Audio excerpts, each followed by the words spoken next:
Hey, family. How are you? Welcome to Wednesday and welcome to our continued discussion on self acceptance.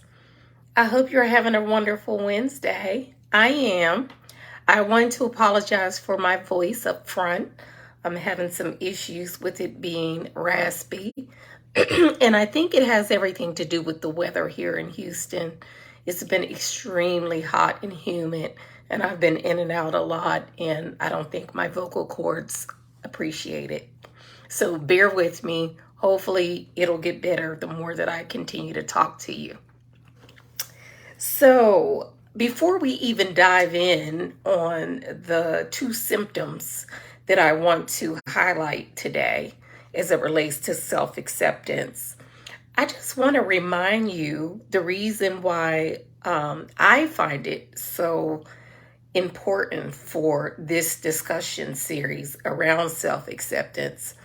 And it's basically because of the work that I have done 30 plus years working with children and families, and now my own spiritual business practice, working primarily with adults who have endured some form of pain and trauma in their life as children.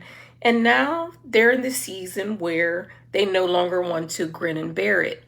They're ready to dive in and do the work that is necessary and needed so that they can have a happy, engaging life. The life that they always have dreamed of secretly. It can happen and it will happen. So I wanted to really just remind you that this talk, the lives that I do are all in support of empowering you towards self-discovery. Discovery of, at the end of the day, who are you really when no one is looking? Who are you?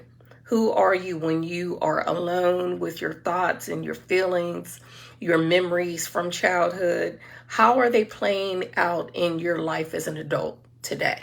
And do you even care? Do you care about it? Because I'm all about the people who want change and want transformation in their life. And I know that there are a lot of people who don't want that. So this wouldn't be for that person. This is for people who are open-minded, who really are seeking resolution, soul resolution, because they really, really desire that at the end of the day. So today we're going to be talking about, we're continuing our series on self-acceptance. And so instead of saying a lack of self-acceptance, I'm saying self-acceptance in general, because I want you to understand that self-acceptance was born and created when you were a child. It has everything to do with your relationship with yourself, your perception of who you are, how you are actively engaged with your life, how you are showing up as a result of your interactions and the surroundings of your childhood.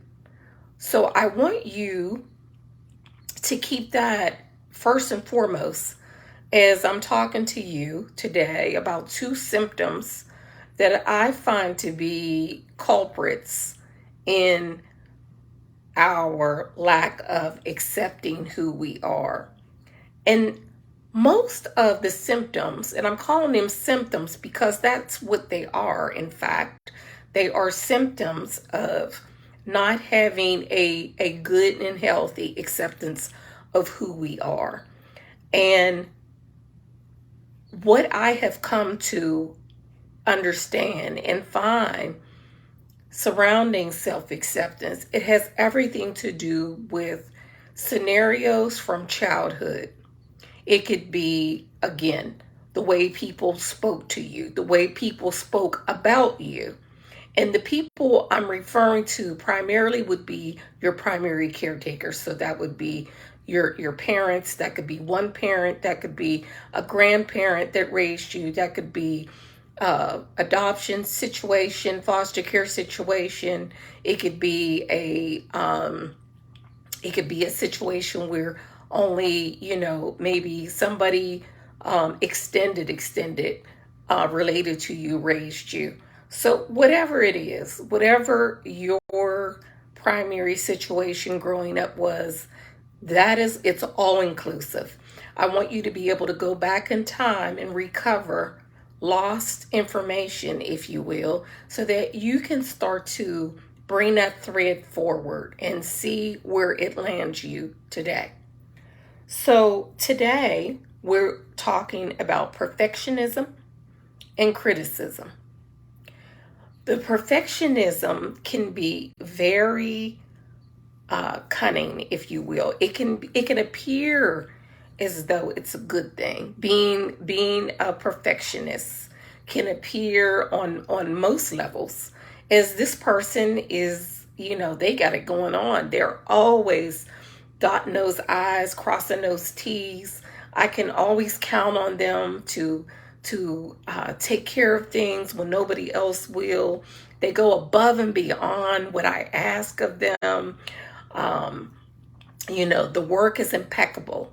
There's nothing ever lacking. But what people don't see behind all of that, okay, behind it looking exceptionally good, is that most people are struggling. They're struggling inside because they don't feel like they're measuring up.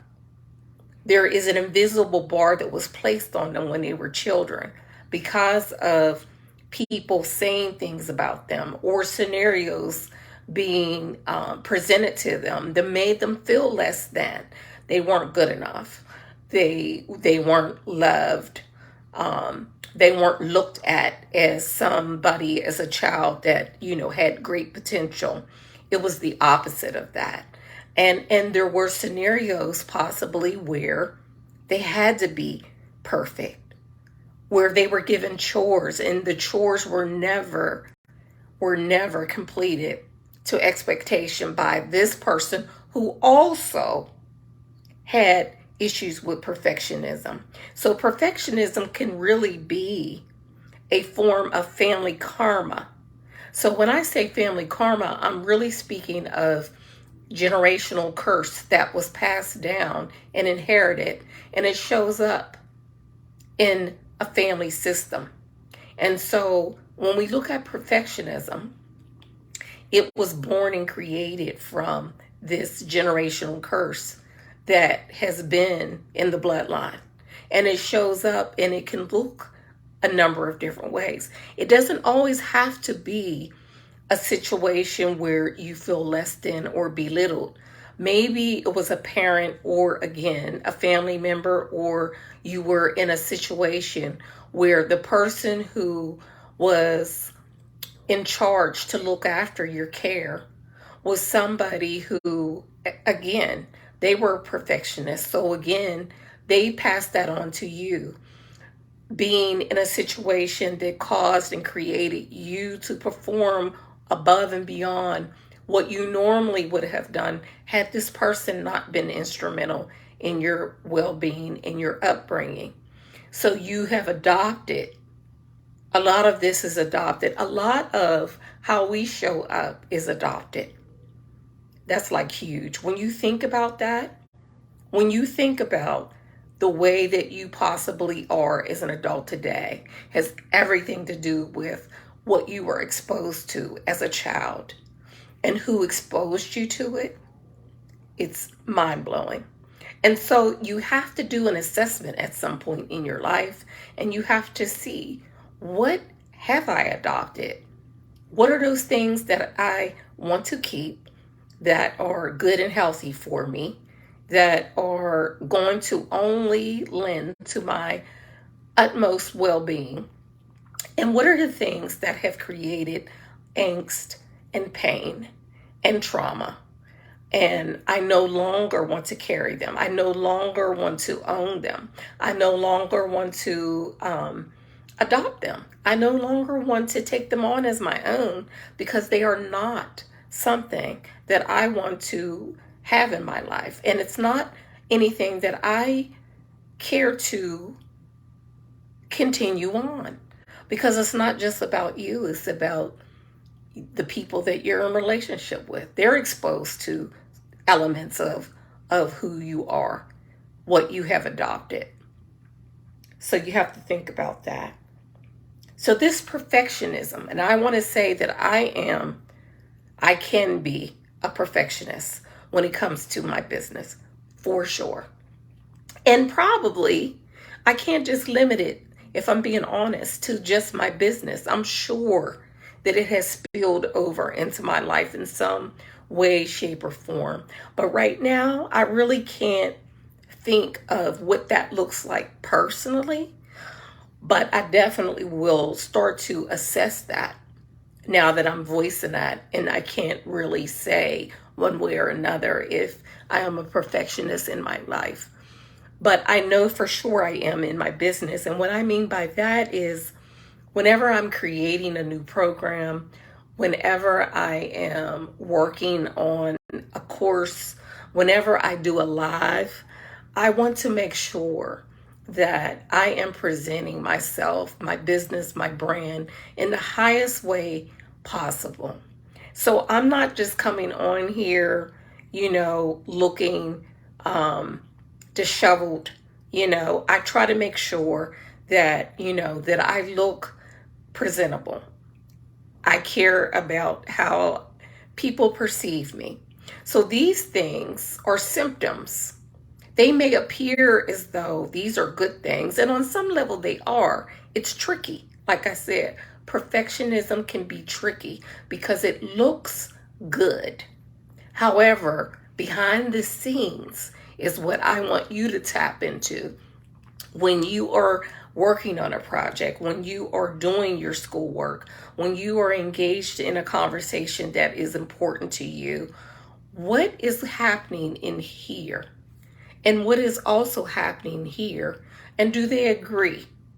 Do they agree? Do you shut this off so that you can show up here and be intellectual and appear smart and all-knowing? Or are you able to actually activate your heart and bring in also emotion and be very compassionate and empathetic to people? So I want you to think about where you stand. Are you a perfectionist like I am? And how is that showing up? How is that showing up? And how was that born? Where did it start? I want to know for you if you can tell yourself if you are a perfectionism, if you are a perfectionist, and where it was born. How did you adopt that symptom? Where was it born? Where was it created? And why? And then I want you to come forward and I want you to be honest and vulnerable. And I want you to tell yourself, how is that playing out? What does that look like in my life today? Okay. Another factor, another symptom I want to talk to you about has to do with criticism. And this is a very huge and can be more overt than the perfectionism. I feel like the perfectionism, like I said, it's really like, it can be very, what do I want to say? It's like low key. It's low key, it's sneaky. You don't really see it, like I said, as a symptom of a lack of self-acceptance. You'd have to dig deep, which is what I want you to do. I'm charging you to do that. But the criticism part is more overt. When you think about criticism, it is what it is. It's somebody who is very critical of either a person, a place, or a thing. It can be all of these things. And so I want you to really think about where you are, where your exposure was with criticism. And it might take you a minute to think about, again, where this was born. But I want you to always, whenever I'm introducing something for you to think about, the first place you should go to is back when you were a child. So I want you to think about the perfectionism piece, and I also want you to think about the critical piece, the criticism. Was there somebody in your environment growing up that was highly critical of you. They pointed out everything. You could have had a thread, tiny thread, and they could see it a mile away and come and pick it off you. When somebody does that to you, especially if you're already lacking in self-esteem and self-worth, just picking a tiny thread off your clothing can be detrimental. Okay? So I want you to start thinking about if you suffer from somebody being critical when you were a child. And I want you to be honest again. Always be honest with yourself and be vulnerable with yourself. Nobody else needs to know but you. But I want you to be honest, and I want you to say, am I critical? Am I critical of myself, number one? Are you being critical of yourself? Are you downplaying things in your life that are amazing and people have said is amazing and people have just really loved on you, but you're still finding fault in it? That would be a good example right there. Okay? Something in your life that you have worked on, that you've had as a goal and you've met that goal and you're still not satisfied. But other people around you seem to be, just like, oh my God, you did that? Wow, that's amazing. Like, you're brilliant. And you're still finding fault in whatever it is that you have achieved. So I want you to think about where you are with yourself. Then what I'd like you to do is see if it's showing up in your relationships with other people. I know. I know I asked you something like huge, like, oh my God, like I'm already looking at myself. Now you want me to take the lens and put it on other people. Yes, I do. Because 9 times out of 10, if you're critical with yourself, then you're also being critical with other people. And it usually shows up if you have children. More than likely, if you had that experience as a child where somebody was critical with the things that you did, nothing was ever right, you didn't do it right, you missed a step, and it might not even have been a really critical step, but it was something that was pointed out to you excessively and consistently, then more than likely you have adopted, as I said in the beginning of our conversation, almost 95% of who we are, we have adopted from our parents or primary caretakers, the people that we are around the most growing up. So that is incredible when you think about that.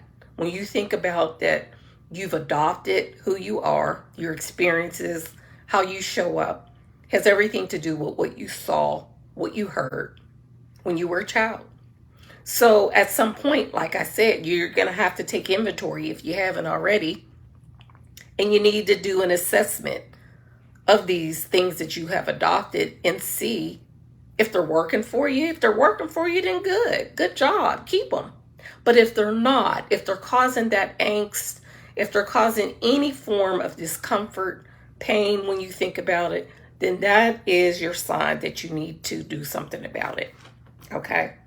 So I just want to touch on the critical part again as it relates to our children, and they're adopting from us just like we adopted from our parents or our primary caretakers. So it's really, really important for you to do a self-assessment first on you, and then see what you are lending to your children, your grandchildren. The thing that I thought about, when I was talking to you today, I was thinking about, these two, perfectionism and criticism. They almost go hand in hand. If you really go deep and you think about them, they really do go hand in hand, and not in a good way. But one of the things that you could do on top of what I'm asking as far as homework would be for you to do what's called art therapy. Art therapy is really, something that I think really people aren't even aware of. So I'm going to encourage you to Google art therapy. You know, if you're able to take a class live wherever you live, or you can even purchase an art therapy class where literally they give you assignments. And really, the purpose of it is really for you to be free, for you to have self expression without anybody looking over your shoulder, telling you you're doing it wrong, telling you to use that color instead of that color. It's really a freeing experience. It's really allowing you to accept your choices, whatever the picture looks like, whatever the assignment is. I also like to use that with journaling. And it's really neat to see when you can go back and look at your journal, and you also are seeing pictures of what you were feeling and thinking, and you're bringing it to life. So I highly encourage you to look into art therapy as it relates to this perfectionism and being critical. It's going to start to unravel some things in you, and it's also going to allow you to see how wound up you are. Okay, if this is you, if you have these symptoms as a part of your journey, then you're going to start to see it. The more that you start to expose yourself to other things, that really there aren't any written rules, that you can just really just do whatever it is that's freeing to you, and how you conceptualize things. And it's not wrong. It's your thoughts, your the way that you are expressing yourself. And I think it's beautiful. So that's something that came to mind when I was thinking about sharing this talk with you today. And there might be other things that, that you may find and discover along the way that will open you up even more. And I definitely encourage you to do that. So it doesn't necessarily have to be the art therapy or art journaling. It can be anything. It can be something outdoors, that you uncover and discover that allows you to be free and allows you to take the perfectionism piece off your shoulders and allows you to quiet the inner voice that criticizes and always has something to say that is wrong about you, which really at the end of the day, there's nothing wrong with you. Okay, I am going to go. This was a really, really, I think, impactful, insightful, enlightening conversation. I hope you find it that as well. I will be back next Wednesday. We're going to continue this series on self-acceptance.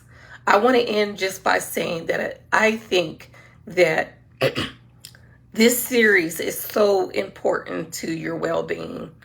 If you're able to assess where you are with your relationship with you, if you can say to yourself, yes, I'm lacking in accepting who I am, then you're in the right place. I want you to continue to come back. Bring your friends. Tell them to follow Chosen to Be Empowered, this page. I'm also on Instagram, Deneen Joyner 7. I'm also talking there as well about self-acceptance. And so I think that if you continue to come back, if you continue to listen in, if you can be open and honest and vulnerable with yourself, you're going to start to see some changes in your life, some shifts in how you show up. You're going to be more open to healing. And there's nothing wrong with healing. You hear people talk about it all the time. Everybody has their own experience and journey with it. But I want you to know that it is possible. I was 47 when I started my journey with healing. And I can tell you, I'm so grateful that I did it. My life has changed leaps and bounds, and people who knew me back then and know me now are just blown away by the way that I show up and engage with not only myself, but with them. The confidence, the value that I see in myself, the way that I'm able to, show up for myself and stand in my own corner it's just been highly beneficial. And I want the same for you. If you're interested in learning more about how you can work with me one-on-one, I invite you to go to my website, DenineJoyner.com, where you can discover many ways that we can work together. And if for some reason you don't see it there, there is a section where you can actually email me and ask me for whatever it is that you need guidance with that possibly maybe I didn't highlight on my website. Either way, there or here, I'm here for you. I'm here to serve you in whatever way that I can. And I wish you the best. And I hope that you enjoy the rest of your Wednesday. Until we meet again, peace be with you.